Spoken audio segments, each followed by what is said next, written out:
دوستوں آپ نے دیکھا ہے کہ پاکستان میں سندھ میں پکڑ پکڑ کے ہندو لڑکیوں کو مسلمان کیا جا رہا ہے. اب یہ ایک بچے کی ماں ہے یہ لڑکی، اور اس کو اغوا کر کے لے گئے، اور یہ جو بیٹھا ہے نا میاں مٹھو، یہ صوفی ہے، یہ صوفی ہے. یہ فساد کی جڑ ہے. سندھ میں ہندوؤں کا جو جلاد ہے نا، جو ہندوؤں کو سب کو زبردستی مسلمان کر رہا ہے، یہ صوفی ہے. یہ ریگولر چیزیں ہو رہی ہیں.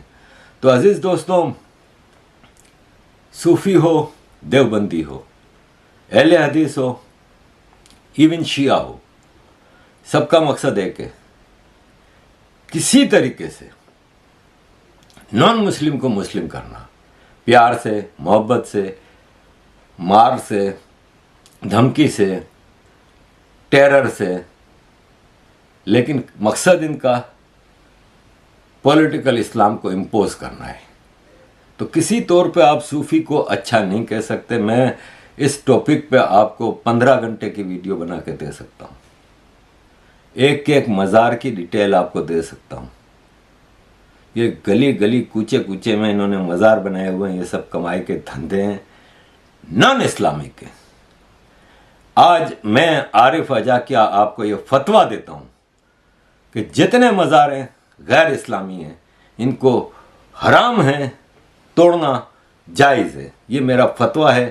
کسی بھی آپ عالم دین سے یہ آپ کنفرم کروا لیں قرآن اور حدیث کی روشنی میں. عزیز دوستوں، بہت لمبی باتیں ہو گئیں، میں پھر لمبی ہو گئی ہے، لیکن اب دیکھیں ابھی ایک یہ رپورٹ ہے کہ سعودی عرب اور عرب کنٹریز میں تیزی سے لوگ اسلام سے بھاگ رہے ہیں، کیونکہ اسلام ہے نا وہ آپ کو انفارمیشن تک ایکسیس نہیں دیتا تھا. مخصوص کتابیں پڑھائی جاتی تھی، مخصوص چیزیں پڑھائی جاتی تھیں، اور لمیٹڈ آپ کے پاس ایکسیس ہوتا تھا.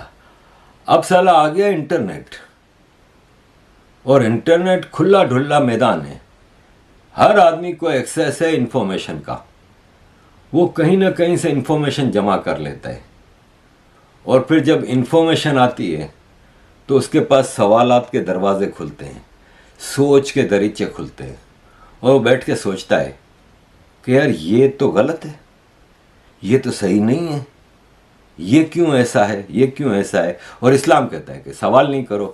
جیسا کہ یہ ایک میم ہے کہ جس کو قرآن میں آیا ہے کہ جو اللہ پہ بھروسہ کرتا ہے، یقین کرتا ہے، بلیو کرتا ہے، وہ بھی صحیح ہے، اور جس کو نہیں کرنا وہ نہ کرے. تو ایک مسلمان کہتا ہے کہ میں اب نہیں کرتا، تو اس کو گولی مار دی. یہ ہے. تو پھر آدمی سوچتا ہے نا کہ بھائی اگر اتنا ہی مسئلہ ہے تو گولی مارنے کی کیا ضرورت ہے. ملحد یعنی جو اسلام چھوڑ دے اس کی سزا موت کیوں ہے. اب ایسا ہی ایک واقعہ مجھے اپنا یاد آیا کہ میں جب 1990 میں بیلجیم آیا نا، تو 91 میں میری ایک بیلجین لڑکی سے دوستی ہوئی. تو ہماری دوستی بہت گہری ہو گئی. ہم اکثر گھنٹوں بیٹھ کے، وہ بہت پڑھی لکھی تھی اور ایک ہائی پوزیشن پہ کام کرتی تھی، لیکن وہ ایتھیسٹ تھی.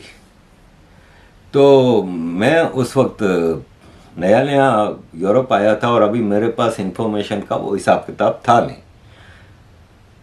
سعودی عرب اور حجیں اور عمرے اور یہ وہ، تو اکثر ہماری بحث ہوتی تھی. تو میں ایک ٹپیکل پاکستانی کی طرح اس کو تبلیغ کرنے لگا. تو ایک دن ہم ایک کیفے میں بیٹھے تھے، تو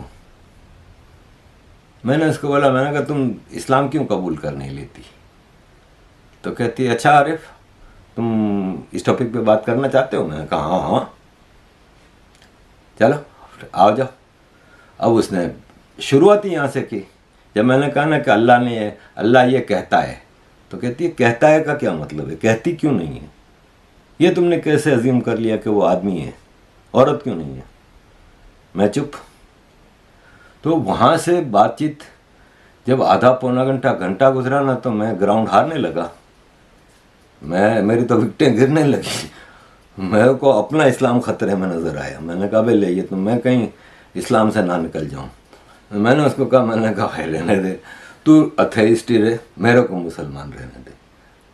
تو جب آپ پیور بحث کریں گے، صحیح کریکٹ سوال کریں گے نا، تو آپ اسلام سے دور ہو جائیں گے. اور یہ آج ہو رہا ہے.